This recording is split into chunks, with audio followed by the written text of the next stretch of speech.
أعوذ بالله من الشيطان الرجيم. بسم الله الرحمن الرحيم. الحمد لله الذي أنزل على عبده الكتاب ولم يجعل له عوجا قيما لينذر بأسا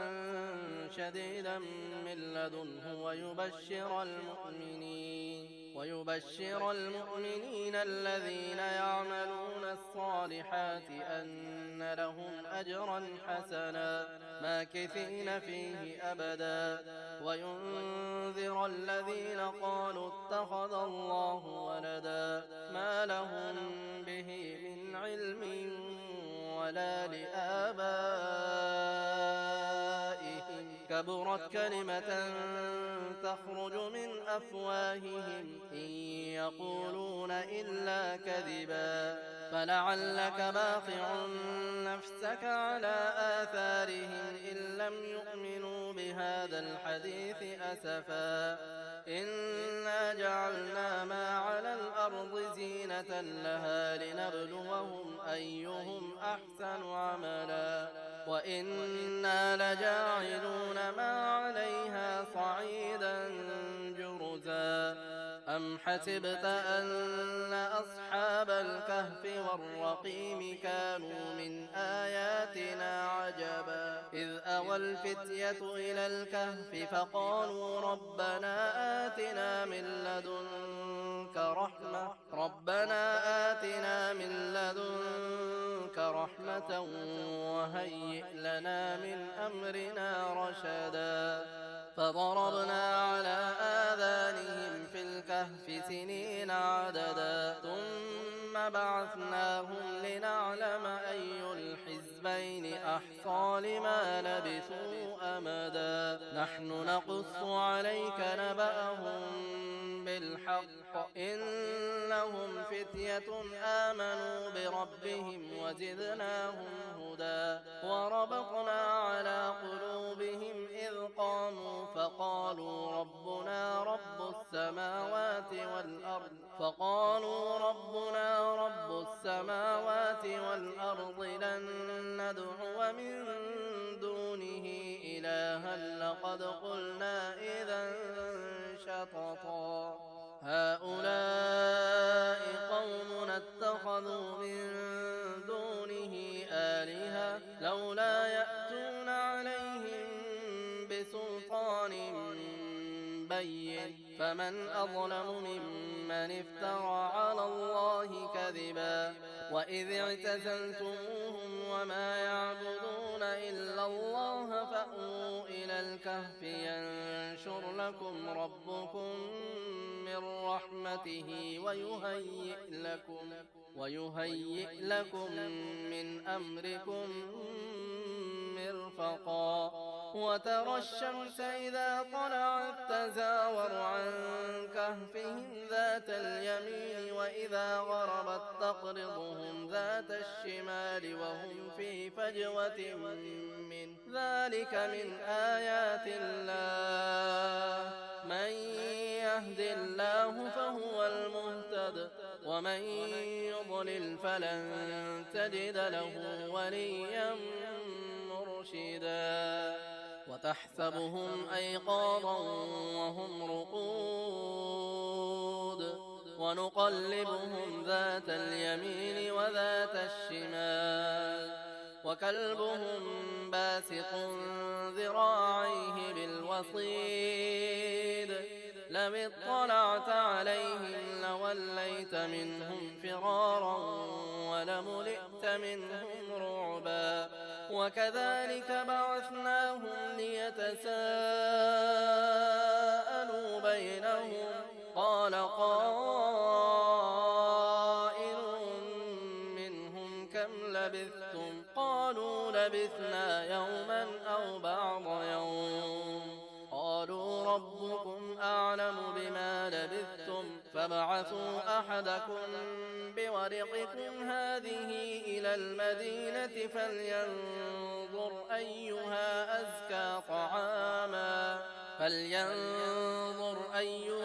أزكى طعاما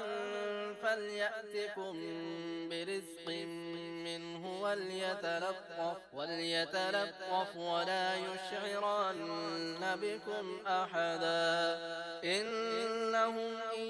يظهروا عليكم يرجموكم أو يعيدوكم في ملتهم ولن تفلحوا إذا أبدا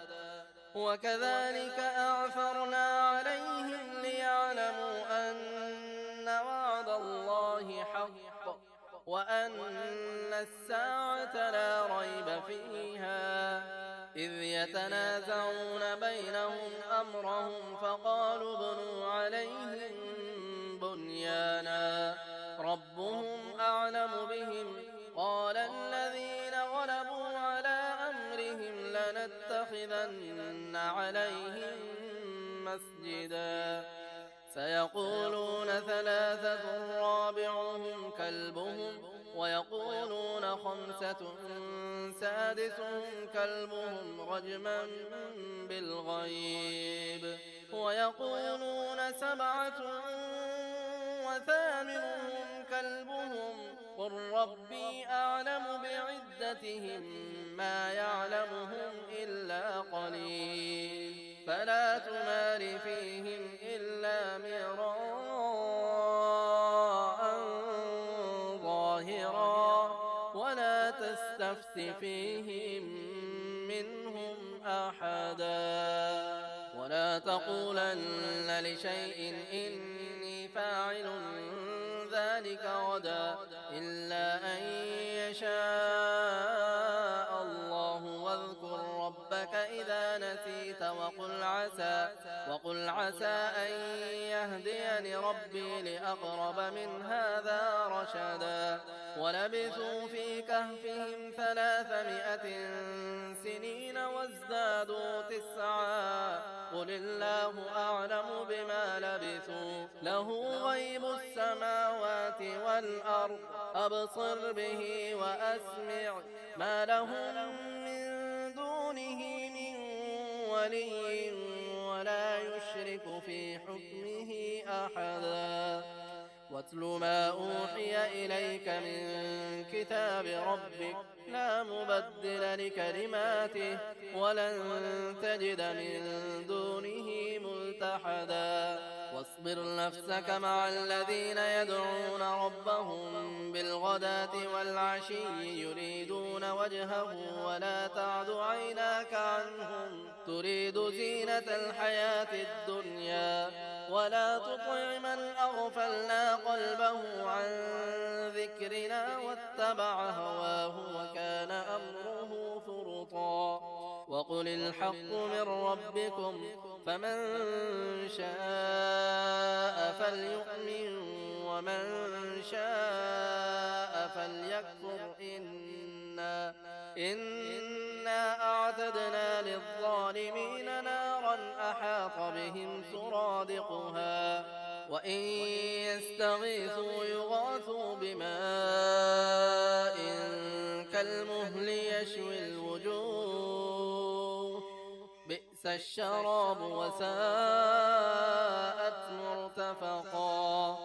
إن الذين آمنوا وعملوا الصالحات إنا لا نضيع أجر من أحسن عملا أولئك لهم جنات عدن تجري من تحتهم الأنهار يحلون فيها من أساور من ذهب ويلبسون ثيابا خضرا من سندس واستبرق متكئين فيها على الأرائك نعم الثواب وحسنت مرتفقا واضرب لهم مثلا الرجلين جعلنا لأحدهما جنتين من أعناب وحففناهما بنخل وجعلنا بينهما زرعا كلتا الجنتين آتت أكلها ولم تظلم منه شيئا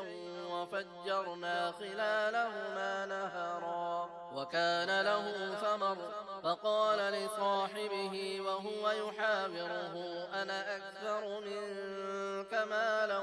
وأعز نفرا ودخل جنته وهو ظالم لنفسه قال ما أظن أن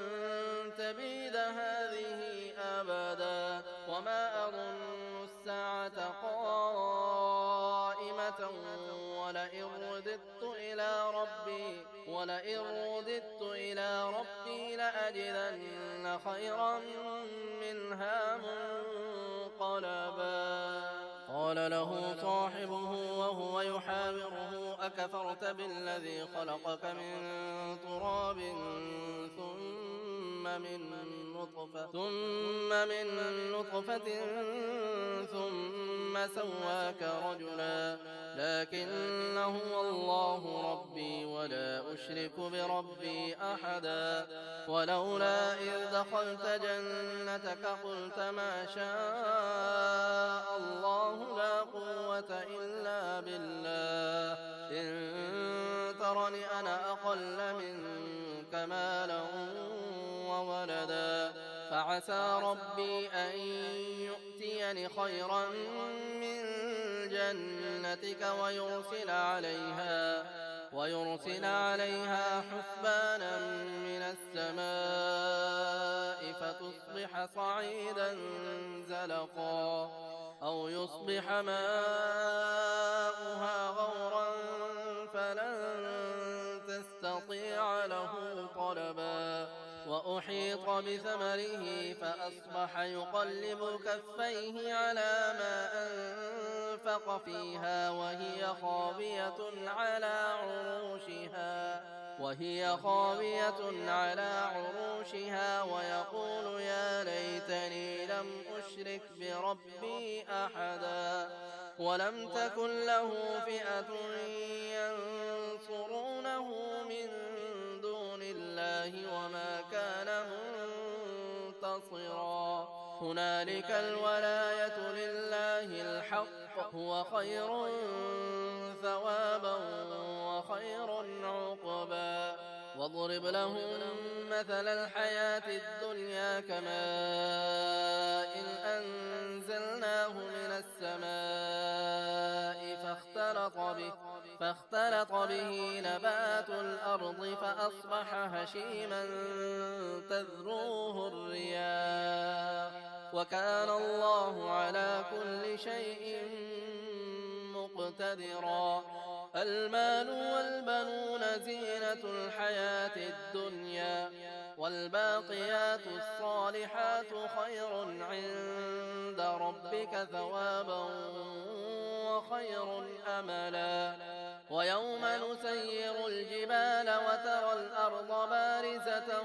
وحشرناهم فلم نغادر منهم أحدا وعرضوا على ربك صفا لقد جئتمونا كما خلقناكم أول مرة بل زعمتم أن لن نجعل لكم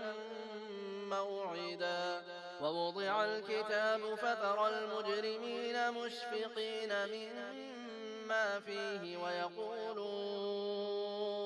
ويقولون يا ويلتنا ما لهذا الكتاب لا يغادر صغيرة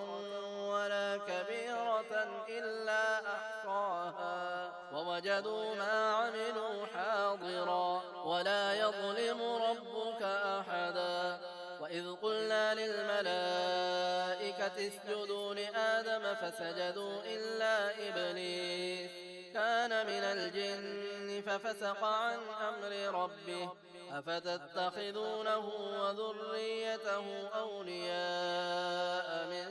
دوني وهم لكم عدو بئس للظالمين بدلا ما أشهدتهم خلق السماوات والأرض ولا خلق أنفسهم وما كنت متخذ المضلين عضدا ويوم يقول نادوا شركائي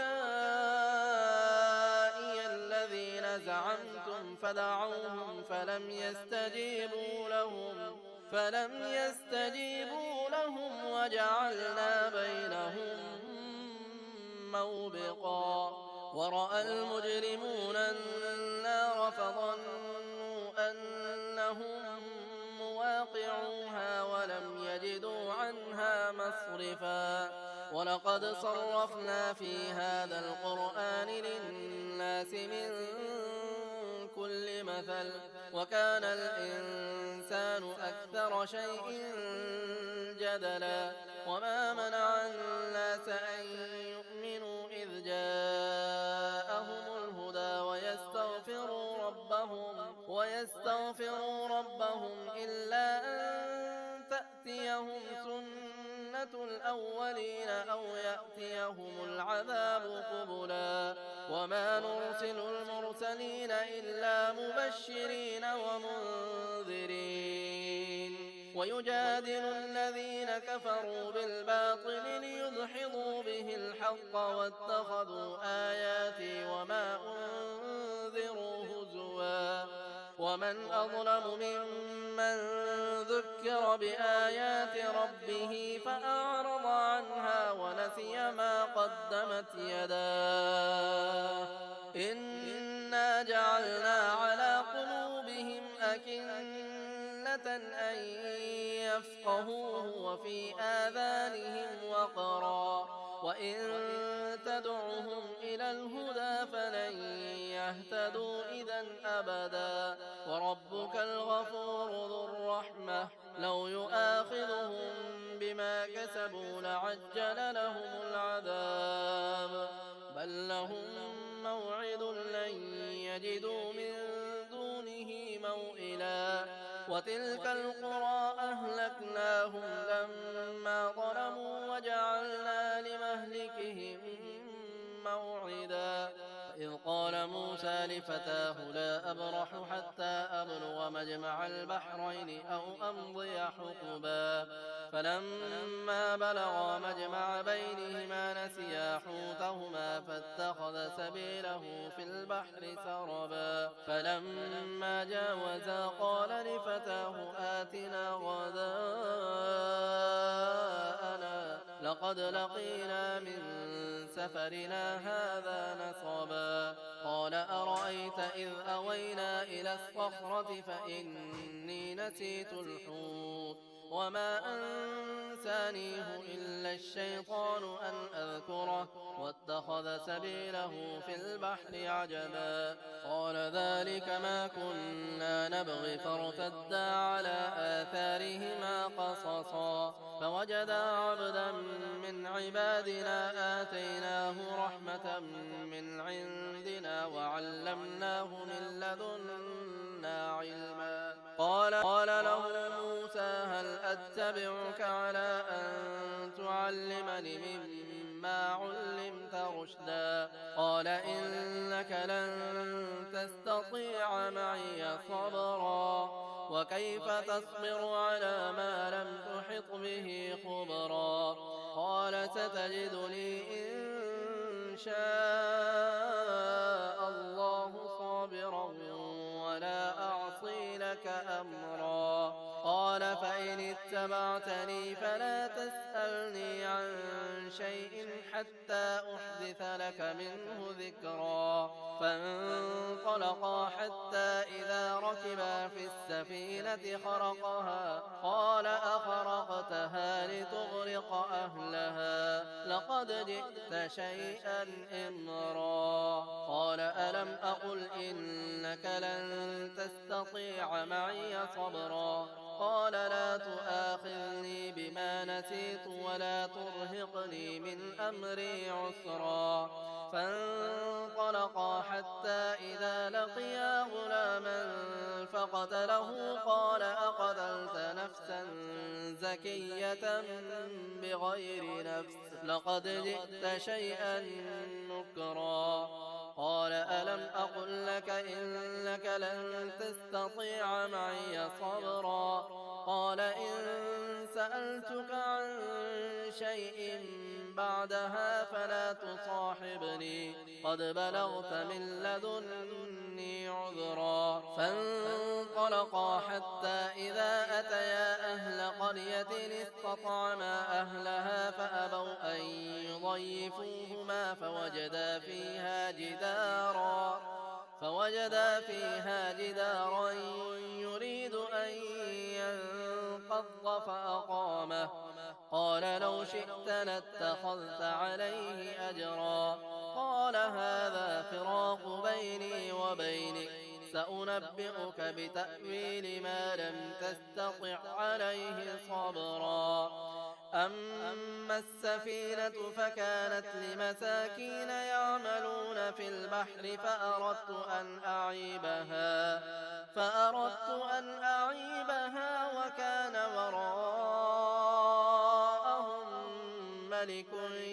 يأخذ كل سفينة غصبا وأما الغلام فكان أبواه مؤمنين فخشينا أن يرهقهما طغيانا وكفرا فأردنا أن يبدلهما خيرا منه زكاة وأقرب رحما وأما الجدار فكان لغلامين يتيمين في المدينة وكان تحته كنز لهما وكان أبوهما صالحا فأراد ربك أن يبلغا أشدهما ويستخرجا كنزهما رحمة من ربك وما فعلته عن أمري ذلك تأويل ما لم تستطع عليه صبرا ويسألونك عن ذي القرنين قل سأتلو عليكم منه ذكرا إنا مكنا له في الأرض وآتيناه من كل شيء سببا فأتبع سببا حتى إذا بلغ مغرب الشمس وجدها تغرب في عين حمئة ووجد عندها قوما قلنا يا ذا القرنين إما أن تعذب وإما أن تتخذ فيهم حسنا قال أما من ظلم فسوف نعذبه ثم يرد إلى ربه فيعذبه عذابا نكرا وأما من آمن وعمل صالحا فله جزاء الحسنى وسنقول له من أمرنا يسرا ثم أتبع سببا حتى إذا بلغ مطلع الشمس وجدها تطلع على قوم لم نجعل لهم من دونها سترا كذلك وقد أحطنا بما لديه خبرا ثم أتبع سببا حتى إذا بلغ بين السدين وجد من دونهما قوما لا يكادون يفقهون قولا قالوا يا ذا القرنين إن يأجوج ومأجوج مفسدون في الأرض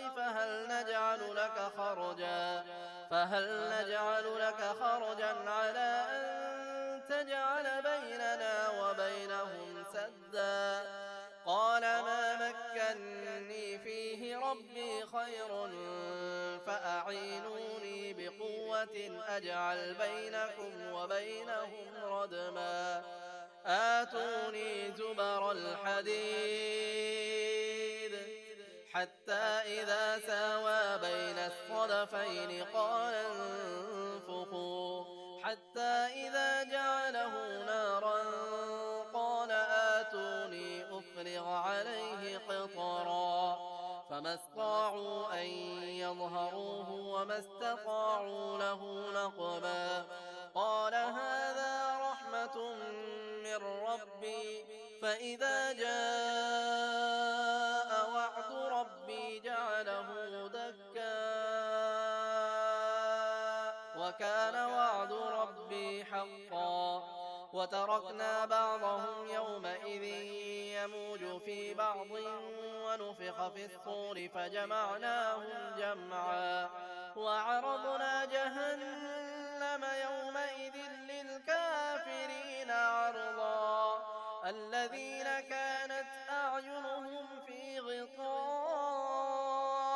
عن ذكري وكانوا لا يستطيعون سمعا أفحسب الذين كفروا أن يتخذوا عبادي من دوني أولياء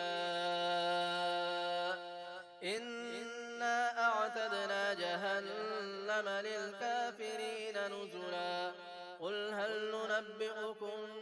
بالأخسرين أعمالا الذين ضل سعيهم في الحياة الدنيا وهم يحسبون أنهم يحسنون صنعا أولئك الذين كفروا بآيات ربهم ولقائه فحبطت أعمالهم فلا نقيم لهم يوم القيامة وزنا ذلك جزاؤهم جهنم بما كفروا واتخذوا آياتي ورسلي هزوا إن الذين آمنوا وعملوا الصالحات كانت لهم جنات الفردوس نزلا خالدين فيها لا يبغون عنها حولا قل لو كان البحر مدادا لكلمات ربي لنفد البحر قبل أن تنفد كلمات ربي ولو جئنا بمثله مددا قل إنما أنا بشر مثلكم يوحى إلي أنما إلهكم إله واحد فمن كان يرجو لقاء ربه فليعمل عملا